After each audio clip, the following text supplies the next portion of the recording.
trabajar con la provincia y también con la nación, pero creemos que la ciudad está desordenada y hay que rápidamente lograr un orden municipal. ¿Qué se hace con el transporte? Porque, a ver, es un problema por donde lo mires. Se intentó barajar y dar de nuevo, redistribuir. Es evidentemente un problema al que la solución no es fácil. Y desde que el Consejo se tiene que acompañar mucho, porque ahí Jorge decía, se necesitan soluciones rápidas en muchos aspectos. Bueno, esto no solo una solución rápida te salva, hay un problema tan profundo que hay que abordarlo en algún momento y darle una solución un poco más definitiva. No podemos estar todos los meses con los mismos problemas. Bueno, ahora sin colectivos. ¿Cómo lo solucionás? Es que vos estás justamente yendo al punto central de lo que debería ser la discusión sobre el transporte, que es que en los últimos tiempos lo que ha pasado con el transporte público es que se ha ido deteriorando el sistema de transporte, supongamos que es un sistema, porque ha sido emparchado y los parches se han vuelto viejos, entonces ya las distintas filtraciones que tuvo el sistema se convirtieron en una catarata en agua que es incontenible. Es el momento... Digo, la crisis es muy profunda y como es una gran crisis, también genera la oportunidad de discutir un sistema de transporte público para el siglo XXI, porque el sistema de transporte público que tenemos es un sistema del siglo XX. Claro. Para el siglo XXI, o por lo menos para los próximos 20, 30 años, desde cero. ¿Sí? ¿Cuáles son las condiciones que debe tener? Por supuesto que esto debe implicar a un montón de voces en esa discusión. La responsabilidad mayor es del Ejecutivo, pero aquí hay que involucrar las voces de los principales usuarios del sistema, que son los ciudadanos. Claro. No podemos hacer un sistema de transporte público si no vamos a hacer audiencias públicas donde escuchemos qué es lo que le pasa a cada una de las personas, o por lo menos a sus representantes, las vecinales, las organizaciones, en cada uno de los barrios de la ciudad de Santa Fe, porque nos vamos a volver a equivocar. Vamos a emparchar el sistema pensando solo en la rentabilidad de los empresarios o solo en esta variable o en la otra variable, y nunca vamos a hacer un buen sistema. Un sistema se compone de muchísimas variables, pero fundamentalmente escuchemos a quienes usan el sistema. Tal vez nos equivoquemos, pero vamos a equivocarnos todos. Claro. ¿Sí? No se puede resolver en una oficina. Nacho, Titi. Coincido un poco con Jorge, esto que decía, esto viene deteriorándose hace muchos años. El tema de la frecuencia de colectivo tal vez es lo que más reclaman los vecinos. Ni siquiera un servicio que brinde ciertas comodidades. Por lo menos quieren tener una frecuencia acorde a lo que se necesita. Pero esto viene de hace muchísimos años. Yo me acuerdo, iba al colegio, a la primaria, sí, ¿no? Año 80 y pico, 90, y se me cayó el documento, y teníamos, sobre todo algunas líneas, recuerdo una, no la voy a nombrar, pero sí le decíamos que era como los Reyes Magos, porque venían una vez al año y venían 3 juntos. Entonces, desde allí venimos arrastrando ese inconveniente. Y después lo que tiene que ver con los costos y con los costos operativos. Hoy por hoy no debe ser nada fácil para una empresa teniendo en cuenta que mantener un servicio acorde, teniendo en cuenta la situación económica del país, que todo aumenta, que aumentan los repuestos, que hay repuestos que no se consiguen, los neumáticos. Una cubierta de cada colectivo debe estar hoy cerca de $1 millón de pesos. Sí, seguro. Pero Nacho, vos sabés que yo no sé si pasa por una cuestión de control o cómo va a ser el Consejo para definir por qué el mismo transporte, estamos hablando de las mismas empresas, por qué sí funciona en Corrientes, por qué sí funciona en Córdoba, por qué sí puede resolver el tema del paro Rosario y Santa Fe no puede. Sí, ahí también hay una situación que complica. Bueno, en este caso puntual fue el sueldo de los trabajadores.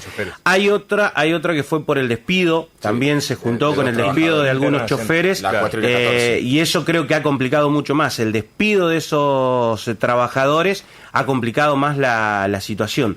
Después también no nos olvidemos que hay algunas internas gremiales, ¿no? Entre Nación y la ciudad de Santa Fe.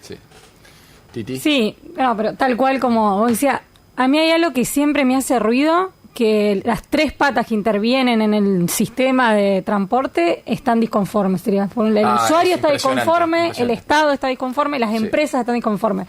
Definitivamente así no funciona. 2 cuestiones. Una, mucho desaprovechamiento en el último tiempo, incluido en el periodo de la pandemia, que por ahí también son crisis, pero que de esas crisis se puede sacar algún provecho. Mucho migración de colectivos, de unidades nuevas, Sí. etcétera, a esas provincias que vos acabas de nombrar, de exactamente las mismas empresas. Aparecen por los colectivos falta de viejos, controles. claro. Acá en Santa Fe quedó todo lo viejo, en Córdoba vemos todo lo nuevo. Y por otro lado, bueno, el Estado Nacional. O sea, la verdad es que todos sabemos que el sistema de transporte público, de colectivo de transporte, está subsidiado por el Estado Nacional y es todavía una incógnita, bueno, ver qué va a pasar con eso, la eterna discusión de Cava Interior, porque en Cava cuesta 50 pesos y acá 250. Bueno, todas esas desigualdades que definitivamente hay que abordarlas porque es insostenible. Eso es una variable muy importante a tener en cuenta, porque el sistema funciona mal y los empresarios, como una de las patas, están disconformes con sus porcentajes de rentabilidad. Esto en el marco de un servicio que está subsidiado. Si dejan de existir los subsidios, lo que estamos planteando ya va a tener un agravante extraordinario para volver a pensarlo, ¿no es cierto? Jorge, la semana pasada un empresario por primera vez nos planteó la siguiente cuestión. Nos dijo, cambiemos absolutamente el sistema, que nos dejen de subsidiar a nosotros, no recibimos un peso más, liberamos las tarifas, que se vaya al doble, a lo que sea necesario, a lo que vale realmente, y que el Estado subsidie directamente al usuario. Claro, entiendo, yo lo hacen amparados en el peligro que puede significar que Milei diga hay un recorte de subsidios y tienen miedo de no poder acceder a eso. Pero digo, cada uno está buscando nadie encuentra una solución correcta. El empresario dice, a mí no me sirve, como decía Titi. El usuario dice, esto no, ¿cómo me van a aumentar? Y lo entiendo de ese aspecto. El usuario colectivo dice, ¿cómo me van a aumentar 20, 40 pesos si el servicio es cada vez peor? Si me aumentan, que sea mejor. Y el empresario dice, no, yo aumento solo para subsistir. Y el Estado dice, que no puedo poner más plata, cada vez pongo más plata y lo mismo. Sí, pero algunos horizontes de sentido hay que tener en la discusión. Uno de ellos es el esfuerzo económico no puede recaer nunca en el usuario. Claro. ¿Sí? Porque es el eslabón más débil de la cadena. Entonces, ahí... Sí, pero cada vez te convertís más el Estado cada vez absorbe más el sistema, es más dependiente del Estado. Bueno, por eso hay que discutirlo, pero lo que no podemos hacer... ¿Cuál es la más sencilla? Quitemos los subsidios y que la gente pague lo que cuesta.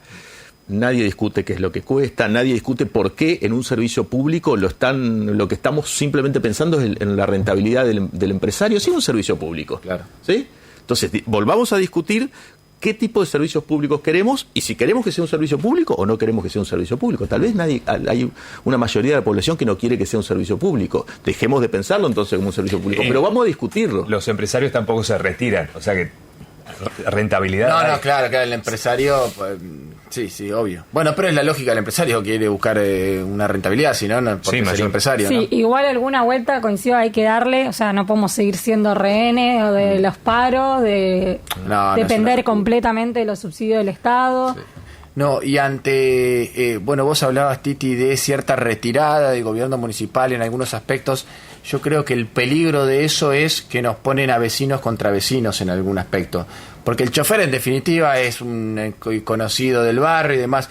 ¿Y vos con quién te la agarrás cuando te levantaste a las 6 de la mañana, fuiste a la parada de colectivo y con el chofer?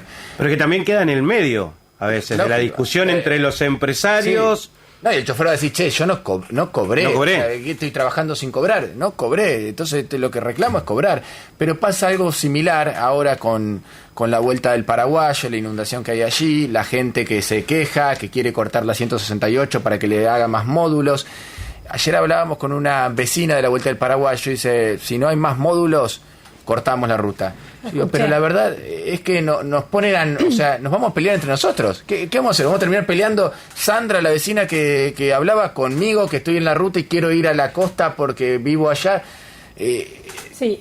Cuando no hay una solución que viene del Estado, el problema es que empezamos a chocar entre vecinos. En ese tema es clarísimo. La verdad que para nosotros es una preocupación inmensa. Estamos de temprano reunidos con el doctor Poletti y tema... Uno, en el mismo orden de prioridad, crecida del río, lluvias y transporte, ¿no? La verdad que ahí sí hay una clara ausencia del Estado.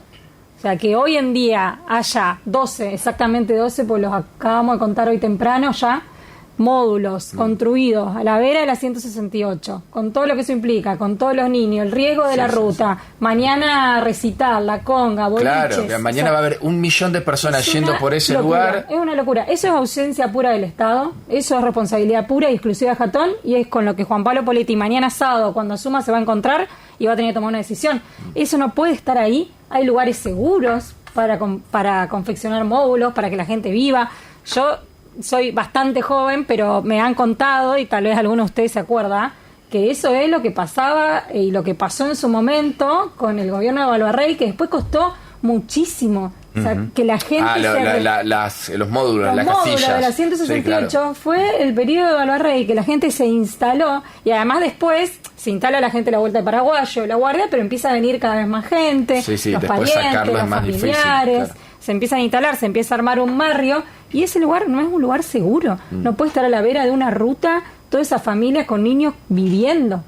Nacho, Jorge, para... No, también, a ver, vamos desde el principio. Si hay lugares que claramente cuando crece el río se inundan, y lo venimos viendo hace muchísimos años, como decía Titi recién, falta una solución de fondo. Digo, o se hace un anillo defensivo o directamente acá no se puede construir. Construyamos en cotas seguras. Alguien permitió construir en un lugar donde con menos de 5,30 metros, que es el nivel de alerta en la ciudad de Santa Fe, el agua la tienen los vecinos. Y el vecino tiene la necesidad de tener su casa, de desarrollarse y demás. Pero marquemos claramente cuáles son los lugares y controlemos, porque también hemos visto de que se empezaron a hacer relevamientos y demás de todas las construcciones que están fuera de los anillos defensivos. Alguien permitió esas construcciones. Sí. Y entendemos que hay gente que vive del río, entonces necesita estar lo más cerca posible del río, pero también buscar la vuelta a esa situación, es decir, podés estar provisoriamente, pero tu construcción debería estar en otro lado, abordar por ese lugar también. Mi sensación es que, bueno, lógico, el Estado es una sábana corta, cuando tirá de un lado, pero que siempre, bueno, Jorge, vos estuviste en funciones en el Estado, conocés cómo funciona un ejecutivo, la sensación es que el Estado siempre llega tarde. Llega tarde cuando los vecinos ya se instalaron, llega tarde cuando los vecinos ya están inundados, porque digo, tuvimos una sequía de años. Quizás se podría haber trabajado en que cuando llegara el agua ya no estuviesen los vecinos ahí. No, llega el agua y los vecinos están ahí, después hay que actuar sobre la emergencia desde ya. Ahora necesitan una solución ya. Pero el Estado siempre es como aparece cuando ya está el problema encima. No sé si es una cosa recurrente o nos está pasando ahora.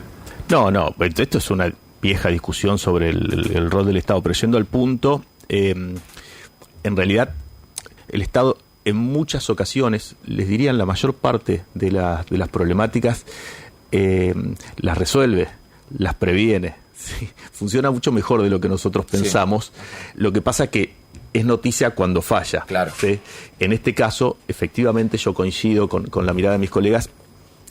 Hubo no sé si una ausencia del Estado, pero claramente una mala gestión de una problemática que se veía venir y que ya lleva bastante tiempo en la agenda pública, y no se tomaron las precauciones. No estamos hablando de que hay que hacer ni una gran inversión, ni una gran reforma legal, simplemente prevenir que en una ciudad que hace 450 años está inundando, cuando llega la inundación, estos problemas son recurrentes. Claro. Digamos, el pasado nos enseña qué es lo que hay que hacer. Y en este caso se hizo mal. Entonces, este es claramente un problema que, como mencionaba la Titi, Juan Pablo y todo su equipo ejecutivo va a tener que empezar a resolver a partir de mañana o a partir del lunes, cuando efectivamente puedan tomar las decisiones. Nosotros estamos previendo ya una sesión para el jueves, por supuesto, y lamentablemente es probable, por supuesto sin alarmar, y ojalá que no, que el primer mensaje del intendente tenga que ver con una emergencia hídrica. Claro. Quiero pasear un ratito por varios temas, muchos de ellos ya están tan hablados, pero que vuelven a la agenda. Pensaba en tema trapitos. Me cuentan una situación anoche, un amigo. Su mujer va a un bar muy conocido, una cervecería de aquí, de la más grande de la ciudad, despedida de amigas. Se bajan 3 mujeres por auto de 3 autos.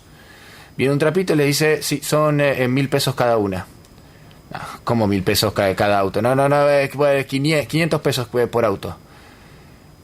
Dice mi amigo, bueno, mi mujer lo tiene que pagar porque son 3 mujeres, viene un tipo y son 500 pesos tarifados. Acá son 500 pesos por auto, si no usted se puede ir a lejos y lo deja.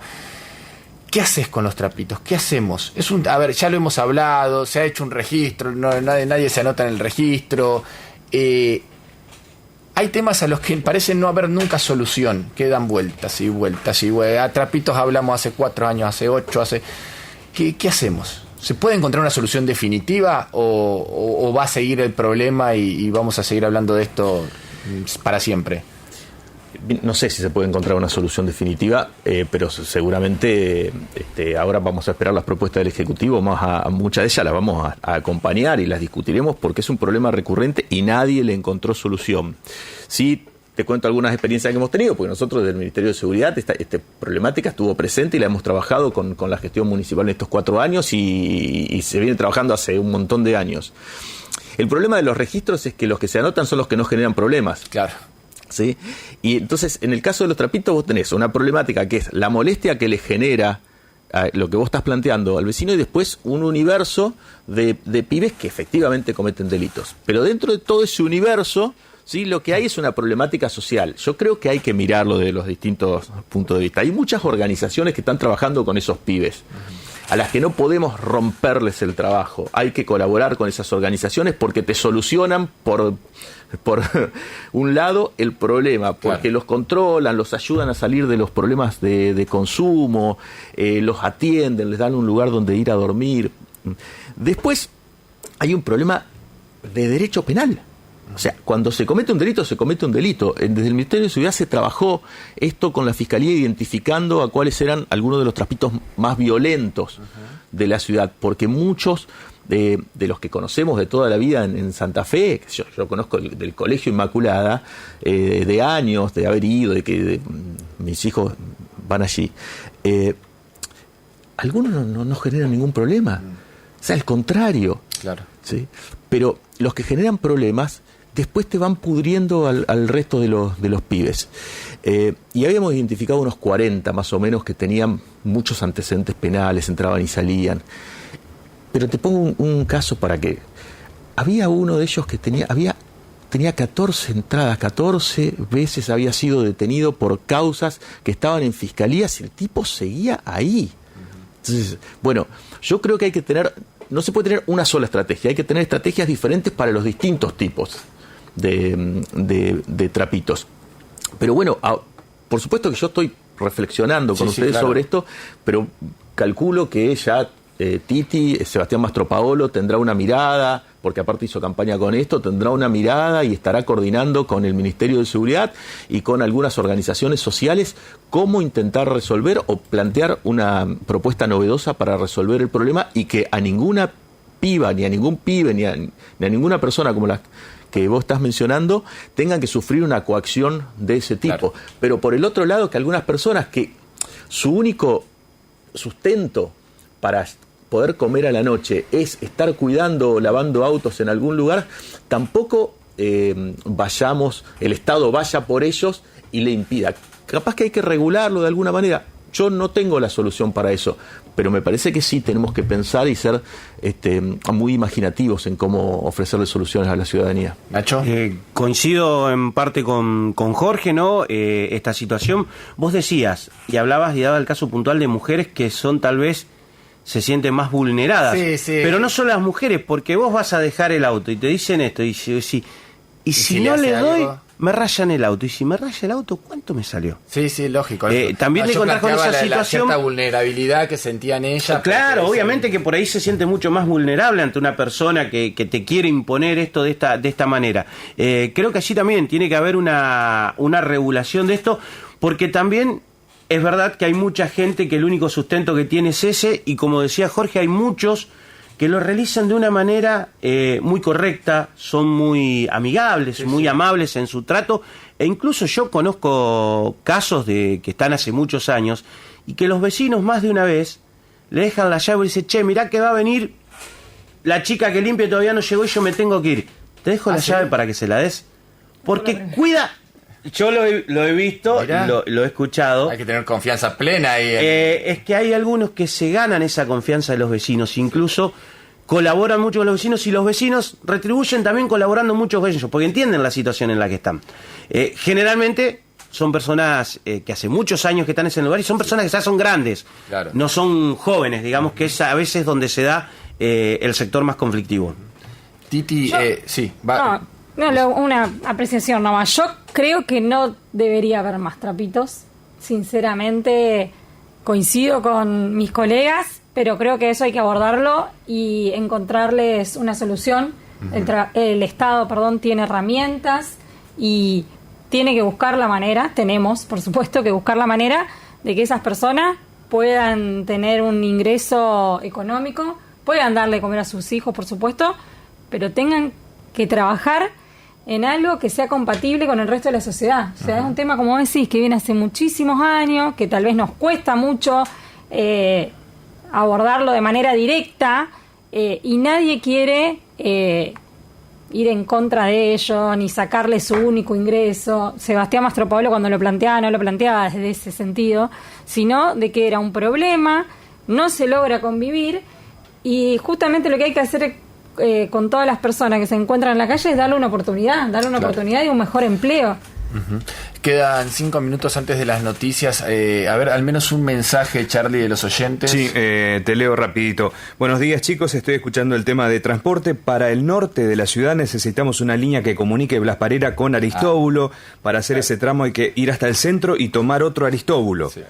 Ángel dice, buen día, la solución es crear fuentes de trabajo. Y por último, es terrible la costanera todas las noches, se necesita controles urgentes. Le aseguro que es complicado trasladarnos en Guadalupe. Anoche pasamos 6 veces y ni un patrullero o policías caminando. Y volvieron las picadas. Es verdad, ¿sí? Es verdad, los controles tienen que estar y la única forma, y hay que articular entre el municipio, con los controles de inspectores y demás, pero también con la policía. Yo recuerdo mi época de adolescente donde también se veía picadas, y la época de los 90 que había muchas motos grandes. Hoy tal vez hay motos más chicas de cilindrada, moto grande, levanta más velocidad. Llegaba la policía y enseguida se disuadía. Ahí también tal vez puede estar que se trabaje articuladamente para algún control policial que no permita esto. Y en cuanto a lo que decía ese otro vecino de las conexiones, sobre todo este-oeste y al revés, del oeste hacia el este, falta muchísimo, pero también hay veces que no se pueden, cambiar un recorrido de un colectivo, pero sí se puede implementar, y creo que funcionó en su momento, ramales de colectivos. Y ahí abordamos varios temas, porque vos decís, le acercás la parada de colectivo al vecino, es menos tiempo, tiene que caminar menos cuadras, es menos tiempo el que está expuesto a veces en horarios complicados como la mañana temprano o la tarde-noche cuando vuelven de trabajar y demás, a la inseguridad que a veces conlleva estar tanto tiempo en la calle, ¿no? Nos queda poquito tiempo, un último minuto de cada uno. ¿Qué impronta le quieren dar? No sé si tienen algún proyecto especial para llevar al Consejo, pero ¿qué impronta quieren ustedes en cada una de sus gestiones personales en el Consejo? Jorge, ¿en tu caso? Yo planteé en la campaña la cuestión del derecho a la ciudad, que después es mucho más largo de qué tipo de derechos, pero en este caso, acerca de lo que estamos discutiendo, el derecho a la movilidad es algo que vamos a trabajar mucho acompañando al Ejecutivo o desde la oposición, desde el lugar que sea, porque efectivamente es uno de los derechos, el de la movilidad, que afecta a muchos otros derechos. Y eso tiene que ser una cuestión, por lo menos va a ser una cuestión central, intentaré que sea una cuestión central en mi gestión, porque ahí está afectado el derecho a la educación, el derecho a trabajar, un conjunto de derechos, el derecho a la salud, porque esta es una ciudad donde vos no podés ir de un lugar a otro en forma segura, rápida, como en otras ciudades de más o menos la misma escala. Y después, dentro de eso, hay otros muchos derechos, pero bueno, los iremos desarrollando en el transcurso de la gestión como concejal. Nacho. Bueno, también un poco la impronta es trabajar mucho con las personas con discapacidad. Allí también hay que apuntar fuertemente. Yo a veces digo, y en este tema la ciudad la podemos dividir en dos partes dentro de los bulevares y fuera de los bulevares. Imagínate una persona que tiene dificultades para movilizarse, dificultades motrices o que tiene que estar en una silla de rueda. Tal vez acá dentro de los bulevares hay rampas, hay demás. Vos salís un poco hacia el norte, esto se termina, pero hay barrios donde ni siquiera hay veredas. Pero imagínate que el vecino a veces no tiene una puerta o no tiene